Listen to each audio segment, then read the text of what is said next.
স্বাগত নিউজ 24 সকাল 7টার সংবাদে। সঙ্গে আছি আমি আসমাতুলি। বয়ন শিল্পের ইতিহাসে ঐতিহ্য আর আভিজাত্যের জায়গা দখল করে আছে জামদানি শিল্প। ঢাকার অদূরে নারায়ণগঞ্জের রূপগঞ্জে এই শিল্পের সাথে জড়িত বহু কারিগর করোনার ঢেউয়ে প্রায় 2 বছর একেবারে টালমাটাল জীবনযাপন করছেন তারা। লকডাউনের কারণে নেই ক্রেতা সমাগম, এমনকি ঈদকে ঘিরেও নেই ব্যস্ততা। এই পরিস্থিতি চলমান থাকলে জামদানি রপ্তানিতে বৈদেশিক মুদ্রা অর্জন থেকে বঞ্চিত হবে দেশ, এমনটাই বলছেন জামদানি শিল্পীরা। সুকন্যা আমির জানাচ্ছেন বিস্তারিত। পান্নাহাজার, তেরছা, করলা, ময়ূর প্যাচমার, কলকাপার, জুঁইবুটি, আঙুরলতা এমন হরেক নকশায় নিজ স্বকীয়তা মেলে ধরে এক একটি জামদানি। আভিজাত্যে মোড়ানো আটপৌরো এ শাড়ির ভাঁজে ভাঁজে কেবল নারীর সৌন্দর্যই নয়, একই সাথে প্রকাশ পায় বুনন শিল্পের ইতিহাস ও ঐতিহ্য।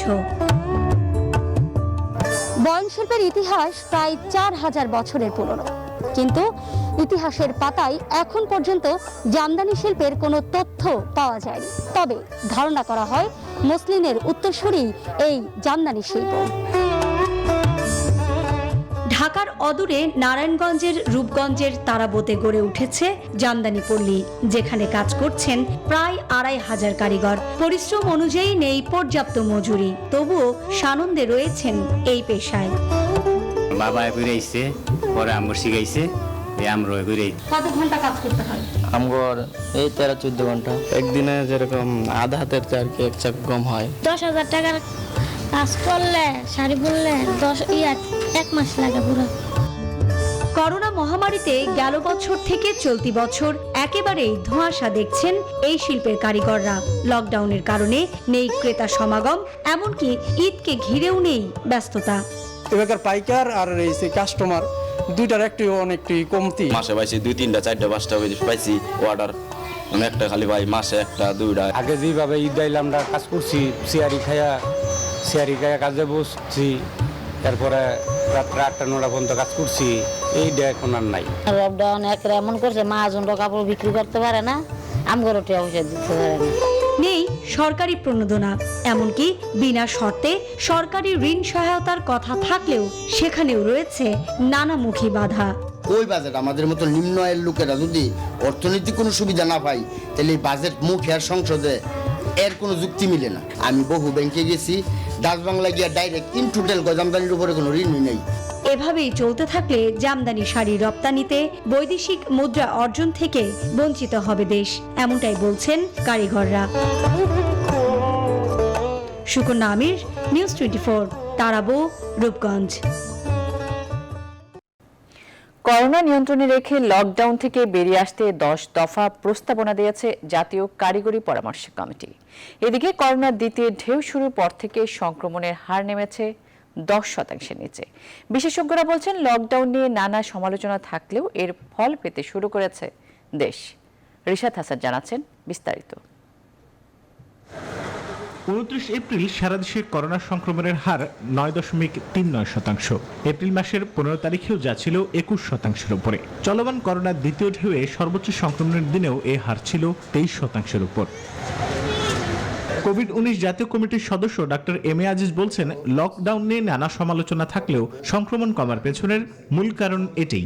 জনসাধারণের এই পার্টিসিপেশন আছে, আমি বলবো, যার ফলে এই সংক্রমণটা কমে আসছে। এটা ডেফিনেটলি এটা একটা পজিটিভ দিক। তবে আমি যেটা মনে করি যে এই লকডাউন কিংবা এরকম বিধিনিষেধের কর্মসূচি দীর্ঘমেয়াদী চলার মতো সিচুয়েশন আমাদের দেশে নাই। সেই প্রেক্ষাপটে আমরা পারবো না, আমাদের দেশে কোনো দেশই পারবে না। এই সংক্রমণের নিম্নমুখিতা ধরে রেখে লকডাউন থেকে বেরিয়ে আসতে এরই মধ্যে 10 দফা সুপারিশ করেছে কোভিড-19 জাতীয় কারিগরি পরামর্শ কমিটি, যেখানে প্রাধান্য দেওয়া হয়েছে মাস্ক না পরলে শাস্তিমূলক ব্যবস্থা, অফিসে অর্ধেক জনবল, গণপরিবহনে 50% যাত্রী পরিবহন, হোম ডেলিভারি সার্ভিসকে উৎসাহ প্রদান, জনসমাগমে নিরুৎসাহ, সর্বস্থানে নির্দিষ্ট দূরত্ব, পরিস্থিতির উন্নতি না হওয়া পর্যন্ত শিক্ষা প্রতিষ্ঠান বন্ধ রেখে অনলাইনে ক্লাস, পরবর্তী নির্দেশ না দেওয়া পর্যন্ত বিনোদন কেন্দ্র বন্ধ রাখা সহ কন্টাক্ট ট্রেসিং ও ভ্যাকসিনেশন নিশ্চিত করার উপর। তবে 10 দফার ভিতর গণপরিবহন চলাচলের উপর কড়া নজরদারির উপর জোর দিচ্ছেন কোভিড-19 জাতীয় কারিগরি পরামর্শ কমিটির সদস্য ডাক্তার ইকবাল আরসলান। স্বাস্থ্যবিধি মেনে চলে, আমি মনে করি না যে আপনার যে বর্তমান অবস্থায় যে চলাচলের উপরে বা চলাচলের জন্য যে ঝুঁকিটা তৈরি হচ্ছে সেই ঝুঁকিটা বৃদ্ধি পাবে। কোভিড-19 প্রতিরোধে যত দ্রুত সম্ভব সবাইকে ভ্যাকসিনেশনের আওতায় আনার পরামর্শ দিচ্ছেন তারা। রিশাদ হাসান, নিউজ 24, ঢাকা। করোনায় আক্রান্ত হয়ে 24 ঘন্টায় আরও 60 জনের মৃত্যু হয়েছে। নতুন করে শনাক্ত হয়েছে 1452 জন। 6 সপ্তাহের মধ্যে এই হার সর্বনিম্ন। মোট শনাক্ত 7,60,584 জন। এদের মধ্যে মারা গেছেন 11,510 জন। 24 ঘন্টায় করোনা থেকে সুস্থ হয়েছেন 3,245 জন। আর এখন পর্যন্ত সুস্থ হলেন 6,84,671 জন। এক সপ্তাহের ব্যবধানে দেশে মৃত্যু কমেছে 16.59% এবং শনাক্ত কমেছে 33.2%। গণপরিবহন চালু করা নিয়ে সবাইকে ধৈর্য ধরার আহ্বান জানিয়ে সড়ক পরিবহন ও সেতুমন্ত্রী ওবায়দুল কাদের বলেছেন, ঈদ সামনে রেখে সরকার গণপরিবহন চালুর কথা ভাবছে, আর আশ্বাস নয়, দ্রুত গণপরিবহন চালু করে দেওয়ার দাবি জানিয়েছেন বাস শ্রমিকরা। তারা বলছেন, দীর্ঘ সময়ে পরিবহন বন্ধ থাকায় মানবেতর জীবনযাপন করছেন তারা। তৃতীয় দফা লকডাউনেও স্বাভাবিক রাজধানীর জীবনযাত্রা। আরিফিন শাকিল জানাচ্ছেন বিস্তারিত। ঘনিয়ে আসছে ঈদ উল ফিতর, কিন্তু টার্মিনালে অলস পড়ে আছে শত শত গণপরিবহন। করোনা দুর্যোগের আগে এ সময় ঈদযাত্রা নিয়ে ব্যতিব্যস্ত থাকতেন বাসের মালিক শ্রমিকরা, কিন্তু গেলবারের মতো এবারও দুই বেলা খাবার জোগাতে এখন হিমশিম খেতে হচ্ছে পরিবহন শ্রমিকদের। প্রায় 1 মাস রোজগার বন্ধ থাকায় অনেক শ্রমিক এরই মধ্যে ঢাকা ছেড়ে গেছেন। বাকিরা কেউ ভিন্ন পেশায়, কেউ বা বাস পাহারা দিয়ে কোনো মতে টিকে আছেন। সাধারণ গরিব যে জায়গা আছে ওই জায়গায় লকডাউন, বড় লোকের যে জায়গা আছে ওই জায়গায় কোনো লকডাউন নেই। এখন সব কাজ খোলা আছে, পরিবহন সেক্টর বন্ধ। আমাদের অবস্থা খুব খারাপ। গণপরিবহন বন্ধ থাকলেও ঢাকা ছাড়ার মানুষের সংখ্যা কমেনি। প্রতিদিনে কয়েক গুণ বেশি ভাড়া দিয়ে গাদাগাদি করে বিকল্প উপায় মানুষ বাড়ি যাচ্ছে। এটা নিষেধ, 10 জন যাচ্ছে, 10 জনের সাথে আমিও যাচ্ছি, কি করব বলেন? ভেঙে ভেঙে যেতে হবে এবং যেতে হবে। আমার বাসায় খুবই প্রবলেম হয়েছে। 350 থেকে 400 পদে আর কি যাচ্ছে পাটুরিয়া, গারতামাতে, গাবতলী থেকে। বাস্তবতা যখন এমন, তখনও দেশ জুড়ে চলছে সরকার ঘোষিত তৃতীয় ধাপের লকডাউন। যদিও রাজধানীর কোথাও সেই লকডাউনের ছিটে ফোটা নেই। গণপরিবহন ছাড়া সবই চলছে স্বাভাবিক দিনের মতো। সেতুমন্ত্রী ওবায়দুল কাদের বলেছেন, ঈদের আগে এবার গণপরিবহন চালু করা হতে পারে। ঈদকে সামনে রেখে, জনস্বার্থে কথা বিবেচনা রেখে সরকার গণপরিবহন চালুর ব্যাপারেও চিন্তা ভাবনা করছে। বাংলাদেশে পরিবহন শ্রমিক ভাইদের আপাতত ধৈর্য ধরার আহ্বান জানাচ্ছি। আমরা চাই প্রধানমন্ত্রীর সিদ্ধান্তটা যেন অতি দ্রুত বাস্তবায়ন হয়। আমরা চেষ্টা করব ইনশাল্লাহ স্বাস্থ্যবিধি মেনে আমাদের পরিবহন আমরা চালাই। করোনা সংক্রমণ ঠেকাতে 5 এপ্রিল লকডাউন শুরুর পর থেকেই বন্ধ আছে গণপরিবহন। আরিফিন শাকিল, নিউজ 24, ঢাকা। 16 দিন বন্ধ থাকার পর আবারও আন্তর্জাতিক রুটে শুরু হয়েছে ফ্লাইট চলাচল। অতি ঝুঁকিপূর্ণ হিসেবে বিবেচিত দেশগুলো ছাড়া বিশেষ শর্তে বাকি 38টি দেশে ফ্লাইট চলবে। শনিবার বেসামরিক বিমান চলাচল কর্তৃপক্ষের দেয়া প্রজ্ঞাপনে বিষয়টি জানানো হয়। বর্তমানে কোভিড-19 সংক্রমণের হার বিবেচনায় 38 দেশের উপর বিশেষ শর্ত আরোপ করে ফ্লাইট চলাচল পুনরায় চালু করা হয়েছে। হযরত শাহজালাল আন্তর্জাতিক বিমানবন্দরের পরিচালক তৌহিদুল আহসান জানান, ভারতের সঙ্গে এয়ার বাবল চুক্তির আওতায় চলাচলকারী ফ্লাইটগুলো স্থগিত রাখা হয়েছে। একই সঙ্গে অতি ঝুঁকিপূর্ণ দেশগুলোর সঙ্গে সাময়িক যোগাযোগ বিচ্ছিন্ন এবং ঝুঁকিপূর্ণ দেশগুলো থেকে আসা যাত্রীদের 14 দিনের প্রাতিষ্ঠানিক কোয়ারেন্টাইন বাধ্যতামূলক করা হয়েছে। ইন্ডিয়া, সাইপ্রাস এবং আরও 10টি দেশ, এই 12টি দেশ থেকে আমাদের কোনো প্যাসেঞ্জার আসতেও পারবে না, আবার আমাদের দেশ থেকে যেতেও পারবে না। অতি না, শুধু ঝুঁকিপূর্ণ দেশ 26টা দেশ। এই 26টা দেশ থেকে যাওয়া, আমাদের দেশ থেকে যাওয়া বা আমাদের দেশে আসার উপরে কোনো রেস্ট্রিকশন নাই। শুধুমাত্র তারা বাংলাদেশে আসার পরে they will have to go for 14 days institutional quarantine, mandatory quarantine. এই যে 26টা এবং 12টা, এই 38টা দেশ ব্যতীত অন্য যে কোনো দেশ থেকে বাংলাদেশে আসা যাওয়ার ক্ষেত্রে কোনো নিষেধাজ্ঞা নেই, কোনো রেস্ট্রিকশন নাই। ধর্মকে পুঁজি করে কোটি কোটি টাকার মালিক বনেছেন বিলুপ্ত হেফাজত নেতা মামুনুল হক ও তার পরিবার। এতিম ও মাদ্রাসার সহায়তা হিসেবে মানুষের কাছ থেকে নিয়েছেন মোটা অঙ্কের টাকা। বাদ দেয়নি ভারতের বিখ্যাত বাবরি মসজিদের নামে অর্থ সংগ্রহ। এই মসজিদের নামে জমি কিনলেও তাতে মসজিদ না বানিয়ে গড়ে তুলেছেন মাদ্রাসা। নাইম আলজিকোর প্রতিবেদন। বাবা আমার দাদা হাজী এরশাদ আলী, তিনি একজন সেই ব্রিটিশ আমলের প্রতিষ্ঠিত ব্যবসায়ী ছিলেন।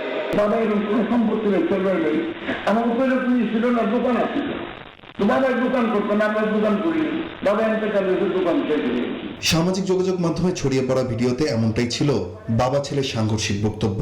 জনমনে প্রশ্ন উঠেছে, মামুনুল হক ও তার পরিবারের কাছে এত সম্পদ আসলো কোথা থেকে? অনুসন্ধানে জানা যায় মাদ্রাসায় এই পরিবারের প্রধান ব্যবসা। এরই মধ্যে রাজধানী মোহাম্মদপুর ও এর আশপাশ এলাকাতেই রয়েছে মামুনুল হক ও তার পরিবারের জামিয়াতুল আজিজ, শায়খের মাকবারা সহ 4টি মাদ্রাসা।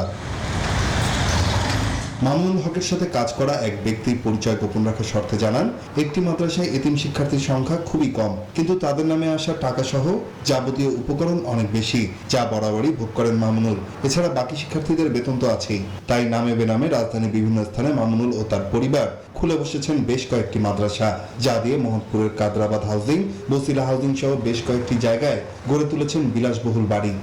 বিভিন্ন জায়গায় বিভিন্ন যেখানে পয়েন্টে ওরা কি বললে মানে আল্লাহ রাসূলের সাথে মিলে যাবে, ওখানে ফয়দা নেওয়া যাবে, ওই টেকনিকটা ইউজ করে তারা। এমন ভাবে এটাকে তুলে ধরে যে চামড়া দেওয়ার জায়গা মাদ্রাসা ছাড়া আর কোথাও নেই। তো ওই যারা মনে করেন হুজুরদেরকে তাদের কথার কারণে মহব্বত করে, পছন্দ করে, তাদের কথাগুলি ভালো লাগে, তাদের জান নেওয়ার সময় যা আছে সব হুজুরের পদতলে। এগুলো আর ইসলামের জন্য যায় না, এগুলো সব যায় হুজুরের কাছে। আপনি দিচ্ছেন তো এতিমকে, কিন্তু এতিম কিন্তু এটা পায় না। ওরা ওই যে 50 জন এতিম আছে, এরাও মানবতার জীবনযাপন করে। এখানেই হচ্ছে নির্মিত আমাদের সেই কাঙ্ক্ষিত ক্যাম্পাস। এখানে থামেননি মামুনুল। দেশে বাবরি মসজিদ স্থাপনের নামে মানুষের ধর্মীয় অনুভূতিকে কাজে লাগিয়ে হাতিয়েছেন কোটি কোটি টাকা। এই টাকা দিয়ে কেরানীগঞ্জের কলাতিয়া এলাকায় 15 বিঘা জমি কিনেছেন তিনি। তবে সেখানে বাবরি মসজিদ নয়, সিসিটিভি দিয়ে রীতিমতো দুর্গে পরিণত করেছেন এলাকাটিকে। আর স্থাপন করেছেন জামিয়া রহমানিয়া মাদ্রাসার একটি শাখা। জনপ্রতি 1 লক্ষ টাকা করে তারা সদস্য নিয়েছেন। এইভাবে 313 জন বেশি হয়ে গেছে। বেশি হয়ে গেলে কি হয়, 313 সদস্য ভিতরে রাখে, ক শাখা একটু চান্স বাড়ায়। এইভাবে এরই মধ্যে হেফাজতের সাবেক এই নেতা মামুনুল হক ও তার পরিবারের অর্থের উৎস খুঁজতে মাঠে নেমেছে আইন শৃঙ্খলা রক্ষাকারী বাহিনী। নাইম আলজিকো, নিউজ 24, ঢাকা। 26 মার্চ পরবর্তী সহিংসতার ঘটনায় শনিবার দুপুরে ব্রাহ্মণবাড়িয়া থেকে হেফাজত নেতা মাওলানা জুনায়েদ আল কাশিমিকে গ্রেফতার করেছে সিআইডি। এছাড়াও নাশকতার মামলায় ইসলামী আন্দোলনের নেতা নিয়াজুল করিম সহ 6 জনকে গ্রেফতার করেছে পুলিশ। শুক্রবার রাতে পুলিশের বিশেষ অভিযানে তাদের গ্রেফতার করা হয়। এদিকে চট্টগ্রামের হাটহাজারীতে সহিংসতার মামলায় হেফাজতে ইসলামের সদ্য বিলুপ্ত কেন্দ্রীয় কমিটির সহকারী মহাসচিব জাফর আহমেদ সহ 3 জনকে গ্রেফতার করেছে পুলিশ। বাকি 2 জন হলেন কেন্দ্রীয় যুবদলের সদস্য আকরাম উদ্দিন ও হেফাজত কর্মী মোহাম্মদ সালাউদ্দিন।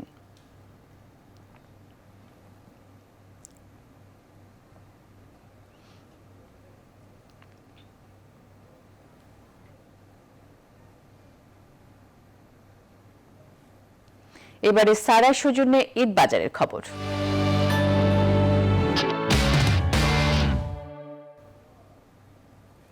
মার্কেটে ঈদের পোশাক আর কসমেটিক্সই বেশি বিক্রি হচ্ছে, তবে থেমে নেই আনুষঙ্গিক কেনাকাটাও।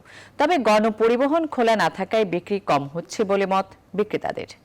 অন্তরা বিশ্বাসী প্রতিবেদন। ঈদ আসতে আর বেশি দিন বাকি নেই। কেনাকাটার জন্য এই সময়কেই বেছে নিচ্ছেন অনেকে। করোনা মহামারীর প্রভাব থাকলেও মার্কেটে মানুষের ভিড় একেবারে কম নয়। তবে পোশাকের নতুনত্ব এবার কম। বাজারে যা আছে তাই নিয়েই ঈদ শপিং সারছেন ক্রেতারা। কাবলি বানাইতে দিয়েছি, কাবলি কিনতেছি। এখন এই কাবলিতে ব্রুজ আছে না, ওই ব্রুজ বাঁধার জন্য ওইগুলো কিনতেছি। ফ্যামিলির জন্য, বাবা মার জন্য, শাশুড়ির জন্য, হাজবেন্ড, বাচ্চাদের জন্য, নিজের জন্য, সবার জন্যই মোটামুটি কেনাকাটা করব।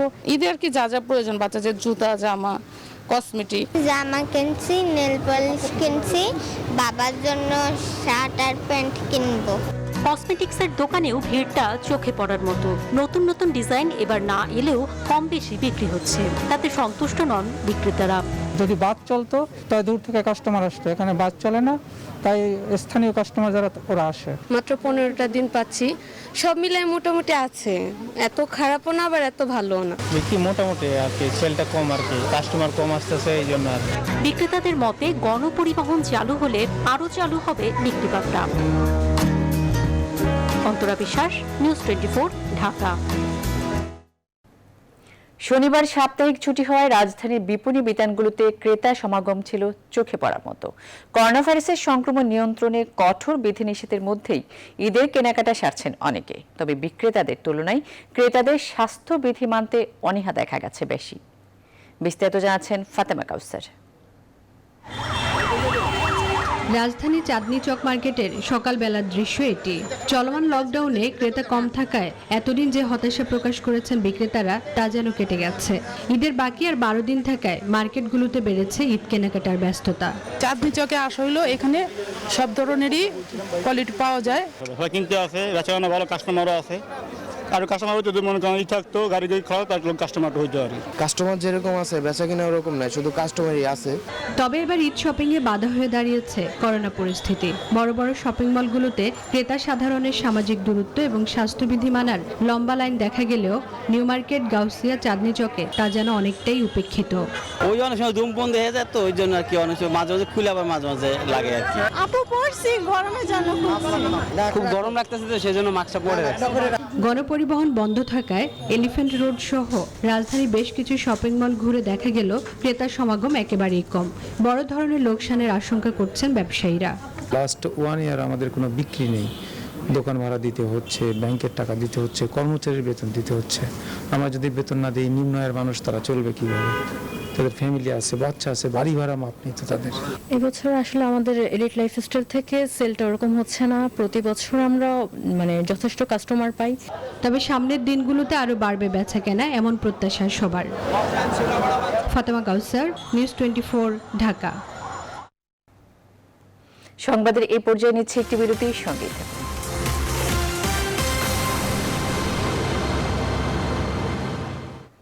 আবারও স্বাগত, দেখছেন সকাল 7টার সংবাদ। মানবিক গুণাবলীর মানুষ গড়তে পাঠ্য বইয়ের পাশাপাশি শিক্ষার্থীদের অন্য বই পড়ার সুযোগ দিতে অভিভাবকদের প্রতি আহ্বান জানিয়েছেন শিক্ষামন্ত্রী ডাক্তার দীপুমণি। শনিবার মেহেরপুর জেলা প্রশাসন আয়োজিত শত তথ্যে জাতির পিতা শীর্ষক প্রকাশনা বিতরণ কার্যক্রমের উদ্বোধনী অনুষ্ঠানে ভার্চুয়ালি যুক্ত হয়ে এই আহ্বান জানান তিনি। এ সময় তিনি বলেন, বঙ্গবন্ধুর স্বপ্ন বাস্তবায়নে শিক্ষার্থীদের ভালো মানুষ হিসেবে গড়ে তুলতে হবে। সেজন্য ক্লাসের পড়ার বাইরে যত পারা যায় অন্য বই পড়তে হবে। ওই অনুষ্ঠানে আরও যোগ দেন জনপ্রশাসন প্রতিমন্ত্রী ফরহাদ হোসেন।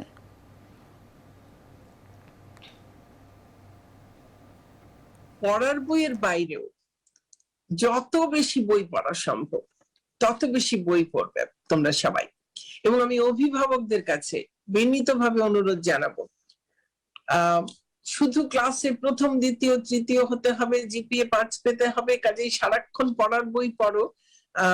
অন্য বই পড়তে গেলে অনেক সময় অনেক বাবা মা বলেন পড়া নষ্ট হচ্ছে। বিনীতভাবে অনুরোধ করছি, দয়া করে এই কাজটি করবেন না। ফরিদপুরের সালথায় ডিবি হেফাজতে আবুল হোসেন আলী নামে এক ব্যক্তির মৃত্যু হয়েছে। নিহত আলী ওই উপজেলার সোনাপুর ইউনিয়নের গোপালিয়া গ্রামের বাসিন্দা ছিলেন। সপ্তাহখানেক আগে গ্রামে দুপক্ষের সংঘর্ষের ঘটনায় দায়ের হওয়া মামলায় আসামি ছিলেন। 28 এপ্রিল তাকে রিমান্ডে নেয় গোয়েন্দা পুলিশ। আইন শৃঙ্খলা বাহিনী বলছে, শুক্রবার রাতে সেহরির পর বাথরুমে গিয়ে অসুস্থ হয়ে পড়েন আলী। এ সময় তার বমিও হয়। পরে তাকে ফরিদপুর জেনারেল হাসপাতালে নেওয়া হলে কর্তব্যরত চিকিৎসক মৃত ঘোষণা করেন। এই ঘটনায় তদন্তের জন্য অতিরিক্ত পুলিশ সুপারকে প্রধান করে 4 সদস্যের একটি কমিটি গঠন করেছেন ফরিদপুরের পুলিশ সুপার।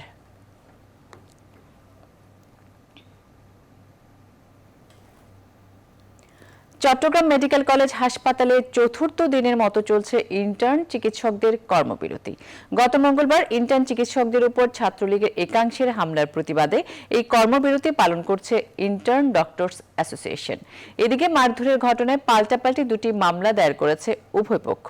ইন্টার্ন চিকিৎসকদের নিরাপত্তা নিশ্চিত সহ আসামিদের গ্রেফতার করা না হলে কর্মবিরতি প্রত্যাহার করা হবে না বলে জানিয়েছেন আন্দোলনকারীরা। তবে এতে চিকিৎসা সেবায় কোনো প্রকার প্রভাব পড়বে না বলে জানান হাসপাতাল পরিচালক। এবার ফার্স্ট সিকিউরিটি ইসলামী ব্যাংক অর্থ বাণিজ্যের সংবাদ। 2 মাস পর নদীতে নামলেও সে হারে ইলিশ ধরা পড়ছে না চাঁদপুরের জেলেদের জালে। সরকারি নিষেধাজ্ঞায় গেল 2 মাস কাজকর্ম প্রায় ছিলই না। কষ্টে দিন পার করে এখন নদীও হতাশ করছে বলে আক্ষেপ জেলেদের। খোকন কর্মকারের তথ্য ও ছবিতে ডেস্ক রিপোর্ট। চাঁদপুরের মেঘনার বুকে যেখানেই চোখ পড়ে শুধু মাছ ধরার ট্রলার। এই দৃশ্য গেল 2 মাসে দেখা যায়নি। সরকারি বিধিনিষেধ উঠে যাওয়ায় শুক্রবার মধ্যরাত থেকে নদীতে নামেন জেলেরা। তবে রাতভর মাছ ধরে সকালে হতাশা নিয়ে ঘাটে ফেরে নৌকাগুলো। জেলেরা বলছেন দৈনিক খরচের টাকাও উঠছে না। আশা করে নদীতে গেছি গিয়া মনে করেন মাছ সেইরকম পাই না, মাছ পাই নাই, এই খরচের টাকা হইব না। 2 মাস বন্ধ থাকা দেনা বেনা হয়ে গেছি। জানলা নৌকা লিয়া টাকা পয়সা অনেক টাকা খুঁয়া টিয়া গাঙ্গুর নদীতে নামছি। আড়তদারদের দাবি শত শত জেলে একসঙ্গে নদীতে নামায় এই অবস্থা। 250-50টা জাল পাইছে, দেখা গেছে আপনার হেসুমকা কিছু মাছ পাইছে। অনেক মনে করেন হাজার হাজার জাল লেখা বাইতে আছে, অন্ত মাছ কিছু কম পাইব। মৎস্য কর্মকর্তারা অবশ্য বলছেন শুরুতে না পেলেও ধীরে ধীরে মাছের পরিমাণ বাড়বে। কিছু কিছু মাছ আগে যেগুলো রয়ে গেছে সাগরে ফিরে যেতে পারে নাই, এগুলো অল্প কিছু মাছ পাবে। সাথে অন্য অন্য মাছ মনে করেন আপনার রিটা মাছ, পাবদা মাছ, বোয়াল মাছ, আর মাছ, এইগুলো মাছ পাওয়ার কথা। কিন্তু একেবারে বর্ষাকালের মতো এই যখন মনে বৃষ্টিটা হওয়ার পরে এই মে মাসের দিক থেকে আস্তে আস্তে সাগর থেকে ঝাঁকে ঝাঁকে ইলিশ আসা শুরু হবে। এর আগে মার্চ এপ্রিল 2 মাস জাটকা সংরক্ষণের জন্য ইলিশ শিকার ও বিপণন বন্ধ ঘোষণা করে সরকার। Desk report, news 24। সময় হলো আরো একটি বিরতির সঙ্গে।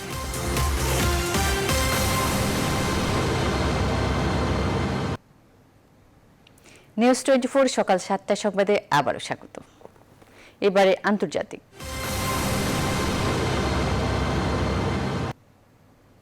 বিশ্বজুড়ে বেড়ে চলেছে করোনা ভাইরাসের সংক্রমণ। 24 ঘন্টায় আরও 7,83,000 আক্রান্ত ও 12,000-এর বেশি প্রাণহানির ঘটনা ঘটেছে। এ নিয়ে মোট সংক্রমণ ছাড়ালো 15,27 লাখ, আর 32,05,000 ছাড়িয়ে গেল মোট মৃত্যুর সংখ্যা। একদিনে আরও 3,92,000-এর বেশি করোনা রোগী শনাক্ত হয়েছে ভারতে। প্রাণ হারিয়েছে 3,688 জন। দেশটির বর্তমান পরিস্থিতি নিয়ে একটি বিশেষ প্রতিবেদন প্রকাশ করেছে রয়টার্স। গেল মার্চেই বিজ্ঞানীদের করা আগে থেকে সতর্কতা অবলম্বনের আহ্বানে ভারত সরকার সাড়া দেয়নি বলে জানানো হয়েছে সেই প্রতিবেদনে। ব্রাজিলে 24 ঘন্টায় 60,000-এর বেশি আক্রান্ত এবং 2,002 শতাধিক মৃত্যু হয়েছে। 41,000-এর বেশি সংক্রমণ ঘটেছে যুক্তরাষ্ট্রে। মারা গেছে 661 জন। এদিকে ভারতের বাইরেও অ্যাস্ট্রাজেনেকা টিকা উৎপাদনের পরিকল্পনা করেছে সিরাম। কয়েকদিনের মধ্যেই এই বিষয়ে ঘোষণা আসবে বলে জানানো হয়েছে। অন্যদিকে মার্কিন টিকা প্রস্তুতকারক প্রতিষ্ঠান মডার্নার টিকা জরুরি ব্যবহারের জন্য তালিকাভুক্ত করেছে বিশ্ব স্বাস্থ্য সংস্থা। এখন পর্যন্ত বিশ্বজুড়ে করোনা থেকে সুস্থ হয়েছে 13,07,00,000-এরও বেশি মানুষ।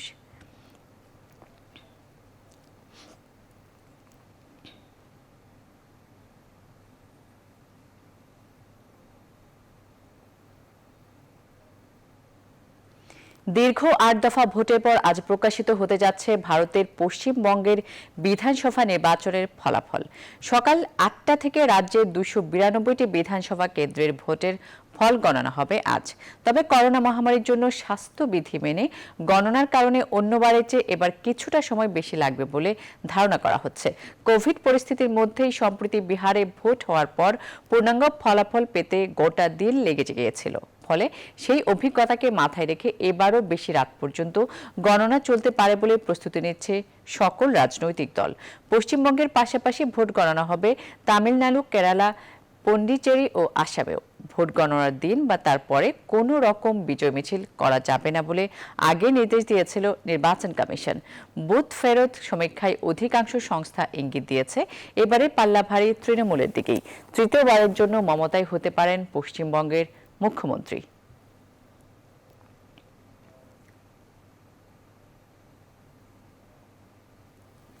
অবশেষে আনুষ্ঠানিকভাবে আফগানিস্তান থেকে সেনা প্রত্যাহার শুরু করল যুক্তরাষ্ট্র।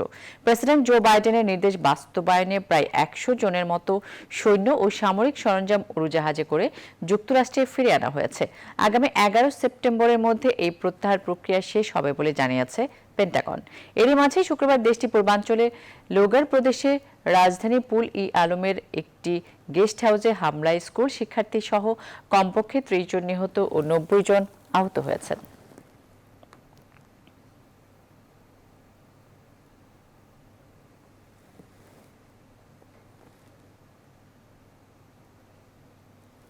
এ পর্যায়ে নিচ্ছি আরও একটি বিরতি, সঙ্গেই থাকুন।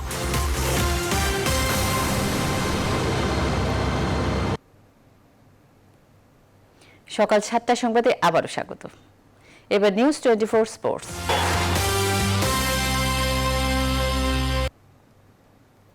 ক্যান্ডি টেস্টের তৃতীয় দিন লঙ্কান স্পিনারদের দাপটে ব্যাকফুটে বাংলাদেশ। প্রবীণ জয়বিক্রমার 6 উইকেট শিকারের দ্বিতীয় ইনিংসে এখন লঙ্কানদের লিড 259 রানের।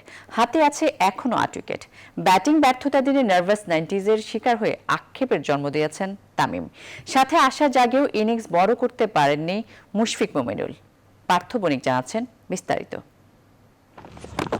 পাল্লেকেল্লে টেস্টে ভুলে যাবার মতো একটা দিন পার করলো বাংলাদেশ। সফরের শুরু থেকে ব্যাটিংয়ে টাইগারদের যে দাপট, একদিনেই তা তছনছ হয়ে গেছে লঙ্কান বোলিং অ্যাটাকের বিপরীতে। তৃতীয় দিন কেবল শ্রীলঙ্কার কৌশলের জন্য ফলো অনে নামতে হয়নি তামিম মোমিনুলদের। 6 উইকেটে 469 রান নিয়ে তৃতীয় দিন শুরু করা লঙ্কানরা মাত্র 21 বল মোকাবেলা করেই ইনিংস ঘোষণা দেয় 493 রানে। এরই মাঝে রমেশ মেন্ডিসের উইকেট তুলে ক্যারিয়ার সেরা বোলিং উপহার দেন তাসকিন, পান 4 উইকেটের দেখা।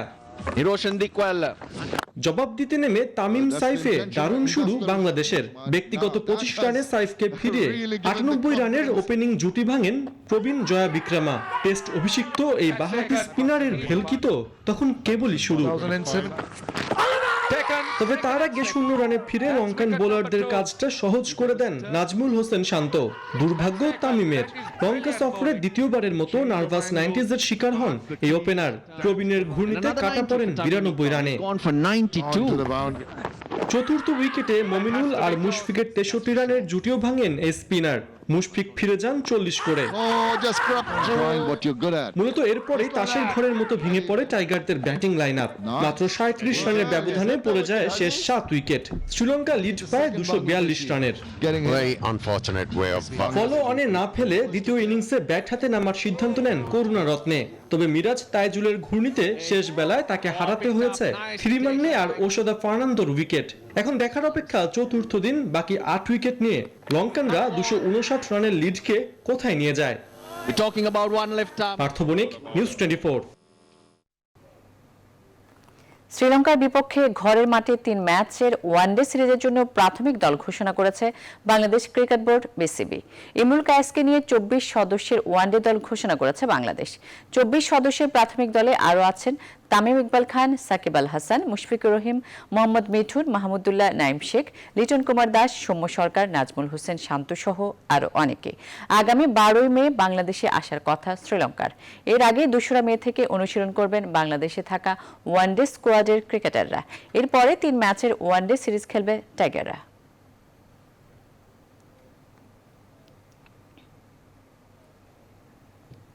সংবাদ শেষ করব ডিজনিল্যান্ডের খবর দিয়ে। 1 বছরের বেশি সময় পর খুলে দেওয়া হলো যুক্তরাষ্ট্রের ক্যালিফোর্নিয়ার বিশ্বখ্যাত ডিজনিল্যান্ড। প্রথম দিনে জমায়েত হয়েছিল অনেক দর্শনার্থী। যুক্তরাষ্ট্রের করোনা পরিস্থিতির উন্নতি হয় এবার অন্য বিনোদন কেন্দ্রগুলোও উন্মুক্ত করা হচ্ছে। আরও জানাচ্ছেন নাহিদ সিহান। বিশ্বখ্যাত ক্যালিফোর্নিয়ার ডিজনিল্যান্ড। যুক্তরাষ্ট্রে আরো বেশ কটি ডিজনিল্যান্ড থাকলেও এটাই ডিজনির সবচেয়ে বড় থিম পার্ক। প্রতিদিন যেখানে হাজার হাজার দর্শনার্থীরা ভিড় জমাতেন অবকাশ যাপন করতে, কিন্তু করোনা মহামারী শুরুর পর গেল বছর এটি বন্ধ করে দেওয়া হয়। দীর্ঘ 13 মাস পর আবার এই ডিজনিল্যান্ড খুলে দেওয়া হয়েছে। পার্কে আসা দর্শনার্থীদের হর্ষধ্বনি ও ওয়াটার বাবল দিয়ে শুভেচ্ছা জানান পার্ক কর্মীরা। তবে শিশু থেকে প্রাপ্তবয়স্ক সবার মুখেই ছিল মাস্ক। আমাদের বাচ্চারা এখানে আবার আসতে পেরে খুব খুশি। অনেক মিস করেছে তারা ডিজনিল্যান্ডকে। আমরা দক্ষিণ ক্যালিফোর্নিয়ার বাসিন্দা। এখানে সবকিছু আবার আগের মতো কর্মচঞ্চল হতে শুরু করেছে। এবার ডিজনিল্যান্ড খুলে দেয়, আমরা খুব খুশি। গেল 1 মাসে করোনা ভাইরাসের সংক্রমণ যুক্তরাষ্ট্রে অনেকটাই কমে এসেছে। মৃত্যুহারও ধীরে ধীরে কমতে শুরু করায় ব্যবসা প্রতিষ্ঠান ও রেস্তোরাঁর পাশাপাশি এবার বিনোদন কেন্দ্রগুলো খুলে দেওয়া হচ্ছে। নাহিদ জিহান, নিউজ 24। এখন এ পর্যন্তই। আরও খবর ও বিশ্লেষণ জানতে ভিজিট করুন www.news24bd.tv তে। ধন্যবাদ সবাইকে।